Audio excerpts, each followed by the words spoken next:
नमस्कार,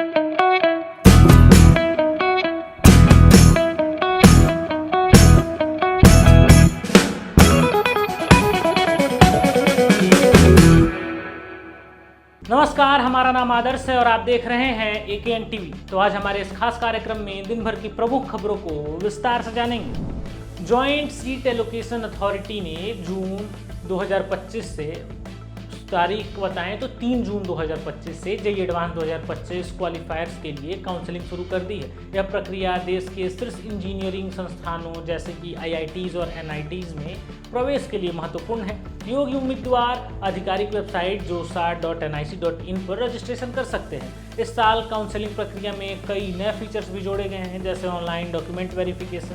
प्रक्रिया में पारदर्शिता सुनिश्चित करने के लिए विशेषज्ञों की एक समिति का गठन किया गया है। उम्मीदवारों को सलाह दी जाती है कि ये समय सीमा से पहले रजिस्ट्रेशन और चॉइस फिलिंग पूरी कर लें। इस प्रक्रिया में देरी से सीट आवंटन में समस्याएं भी हो सकती हैं। काउंसलिंग से पहले के दौर के परिणाम 20 जून तक घोषित होने की उम्मीद है। तकनीकी सहायता के लिए हेल्पलाइन नंबर भी जारी किए गए हैं। यह प्रक्रिया 6 राउंड में पूरी होगी, जिसमें विशेष रिक्त सीटों के लिए अतिरिक्त राउंड शामिल है। 4 जून 2025 को नीदरलैंड की सरकार के पतन की खबर ने वैश्विक सुर्खियां बटोरी। यह घटना गठबंधन की सरकार के भीतर नीतिगत मतभेदों के कारण हुई। डच संसद ने बहुमत होने के बाद प्रधानमंत्री ने इस्तीफा दे दिया। इस घटना ने यूरोपीय संघ की राजनीति पर गहरा प्रभाव डाला है। विशेषज्ञों का मानना है कि इससे यूरोपीय नीतियों पर असर पड़ सकता है, खासकर जलवायु परिवर्तन और आप्रवास जैसे मुद्दों पर। नए चुनाव की घोषणा जल्द ही होने की संभावना है। डच नागरिकों में इस घटना को लेकर मिली जुली प्रतिक्रियाएं देखी जा रही हैं। कुछ लोग इसे अवसर मान रहे हैं, जबकि अन्य इसे राजनीतिक अस्थिरता का संकेत मानते हैं। अंतर्राष्ट्रीय समुदाय इस स्थिति पर बारीकी से नजर रखे हुए है। यह घटना यूरोप में अन्य संगठन सरकारों के लिए भी एक चेतावनी हो सकती है। अमेरिका के कोलोराडो के बोल्डर में हुए आतंकी हमले में संदिग्ध मोहम्मद साबरी सेलिमन पर 16 हत्या के प्रयास के आरोप लगाए गए हैं। यह हमला 3 जून 2025 को एक भीड़ भाड़ वाले इलाके में हुआ, जिसमें 20 लोग घायल हुए। संदिग्ध मिस्र मूल का है और उसका वीजा 2023 में समाप्त हो चुका था। उसे मार्च 2025 तक वर्क परमिट प्राप्त था, जिसने जांच को जटिल बना दिया था। पुलिस ने बताया कि हमले में विस्फोटक उपकरणों का उपयोग किया गया। स्थानीय प्रशासन ने सुरक्षा उपायों को और सख्त कर दिया है।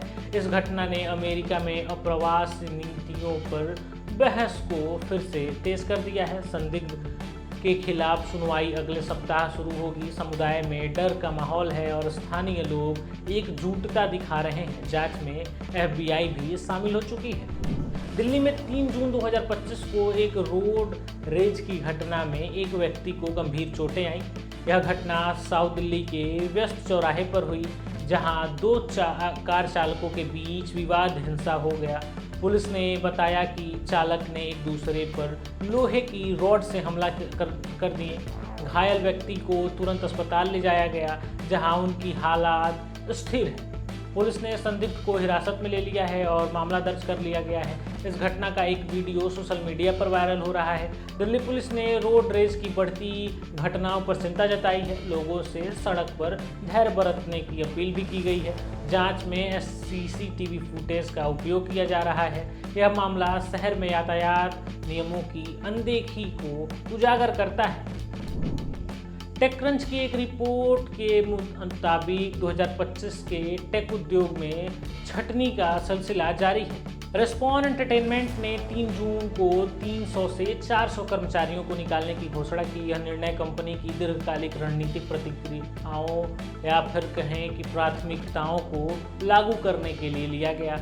अन्य टेक दिग्गजों जैसे मेटा और गूगल ने भी हाल ही के महीनों में छंटनी की है। इस कदम से कर्मचारियों में असंतोष बढ़ रहा है। विशेषज्ञों का कहना है कि आर्टिफिशियल इंटेलिजेंस और ऑटोमेशन के बढ़ते उपयोग ने नौकरियों पर असर डाला है। कर्मचारियों को नए कौशल सीखने की सलाह दी जा रही है। स्थिति वैश्विक अर्थव्यवस्था पर भी प्रभाव डाल सकती है। प्रभावित कर्मचारियों के लिए समर्थन कार्यक्रम शुरू किए गए हैं। टेक उद्योग में भविष्य की स्थिरता पर भी सवाल उठ रहे हैं। यानी जेफ बेजोस और एलन मस्क ने 4 जून 2025 को व्यापार और प्रौद्योगिकी से संबंधित मुद्दों पर टिप्पणियां की। मस्क ने अमेरिकी नीतियों पर सवाल उठाकर खासकर टैक्स सिस्टम और नियामक ढांचे को लेकर बोला। बेजोस ने तकनीकी नवाचारों पर जोर दिया, विशेष रूप से अंतरिक्ष अन्वेषण में। दोनों की टिप्पणियों ने सोशल मीडिया पर बहस छेड़ दी है। मस्क ने एक्स पर पोस्ट में कहा कि नीतिगत सुधारों की जरूरत है। बेजोस ने ब्लू ओरिजिन की नई परियोजनाओं का जिक्र किया। इन टिप्पणियों ने निवेशकों का ध्यान खींचा है। दोनों उद्यमियों के विचार टेक और व्यापार जगत में चर्चा का विषय बने हुए हैं। यह बहस नीति निर्माताओं के लिए भी महत्वपूर्ण है। यह घटना वैश्विक व्यापार परिदृश्य को प्रभावित कर सकती है। 2025 में बॉलीवुड में कई फ्रेंचाइजी फिल्मों के नए संस्करण रिलीज होने वाले हैं। हाउसफुल 5 और सितारे ज़मीन पर जैसी फिल्में चर्चा में हैं। ये फिल्में हास्य, ड्रामा और सामाजिक संदेशों का मिश्रण पेश करेंगी। हाउसफुल 5 में अक्षय कुमार मुख्य भूमिका में है। सितारे ज़मीन पर आमिर खान की महत्वाकांक्षी परियोजना है। इन फिल्मों का निर्माण बड़े बजट के साथ किया जा रहा है। निर्माताओं का कहना है कि दर्शकों को नया अनुभव मिलेगा। 4 जून को इन फिल्मों के प्रचार अभियान शुरू हुए हैं। ट्रेलर रिलीज की तारीख भी घोषित की गई है। बॉलीवुड प्रशंसक इन फिल्मों का बेसब्री से इंतजार कर रहे हैं। अभिषेक बनर्जी की क्राइम थ्रिलर फिल्म स्टोलन की टीजर 4 जून 2025 को प्राइम वीडियो पर रिलीज होगा। यह फिल्म सामाजिक मुद्दों, खास करके मानव तस्करी पर आधारित है। फिल्म ने कई अंतर्राष्ट्रीय फिल्म समारोह में पुरस्कार जीते हैं। टीजर में दमदार संवाद और गहन दृश्य दिखाए गए हैं। अभिषेक बनर्जी ने इस किरदार के लिए विशेष प्रशिक्षण लिया है। फिल्म का निर्देशक एक युवा निर्देशक ने किया है। यह फिल्म OTT प्लेटफॉर्म पर रिलीज होगी। दर्शकों से इसे लेकर सकारात्मक प्रतिक्रियाएं भी मिल रही हैं। प्राइम वीडियो ने इसके प्रचार के लिए विशेष अभियान शुरू कर दिया है। यह फिल्म सामाजिक जागरूकता को बढ़ावा देने में महत्वपूर्ण सिद्ध हो सकती है।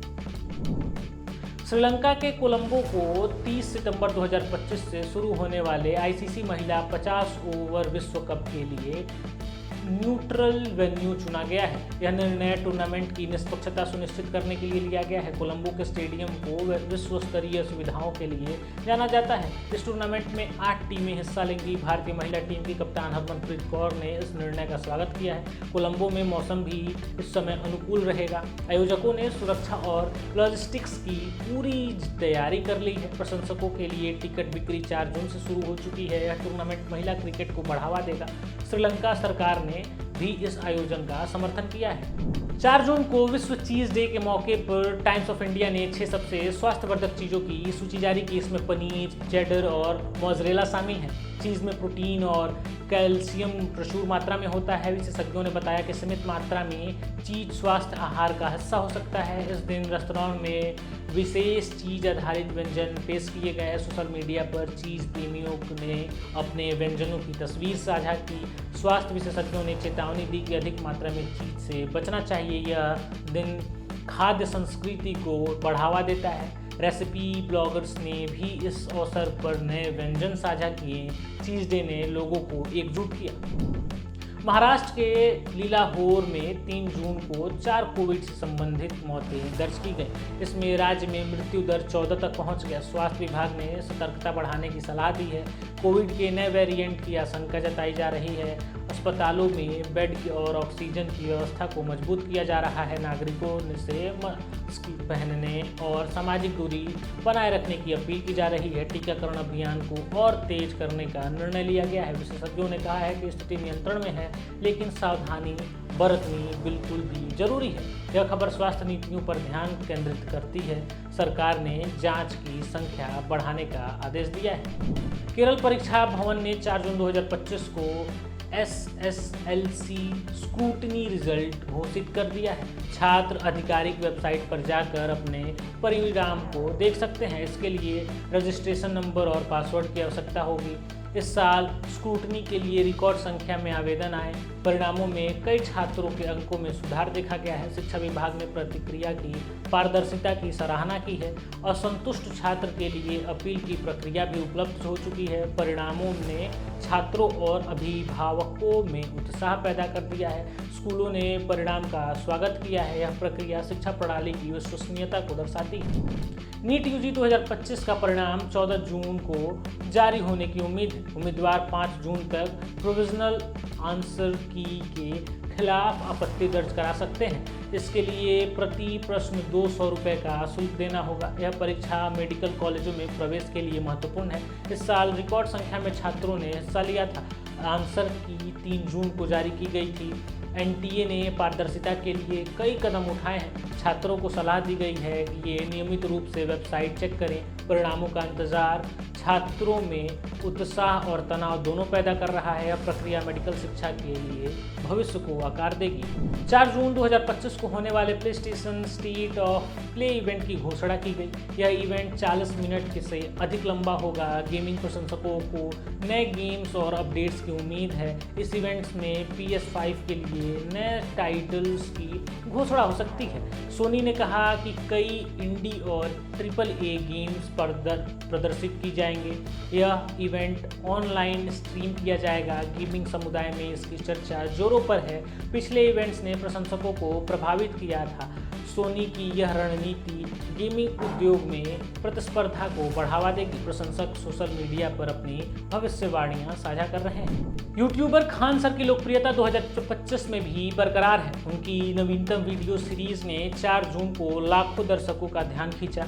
इसमें उन्होंने प्रतियोगी परीक्षाओं की तैयारी के लिए टिप्स दिए थे। खान सर का सरल और प्रभावी शिक्षण तरीका प्रशंसित है।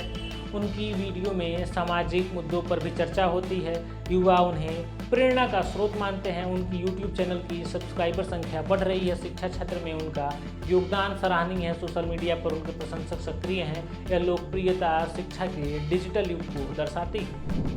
हिमाचल प्रदेश में विमल नेगी की मौत के मामले में सीबीआई ने 4 जून 2025 को न्यू शिमला थाने में जांच शुरू कर दी है। यह मामला स्थानीय स्तर पर चर्चा में है। सीबीआई टीम 5 जून को बिलासपुर जाएगी। नेगी की मौत संदिग्ध परिस्थितियों में हुई थी। स्थानीय लोगों ने इसकी निष्पक्ष जांच की मांग की थी। सीबीआई ने कई गवाहों से पूछताछ शुरू की है। इस मामले में राज्य सरकार पर दबाव बढ़ाया गया है। जांच की प्रगति पर सभी की नज़र है। यह मामला कानून और व्यवस्था के मुद्दों को उजागर करता है।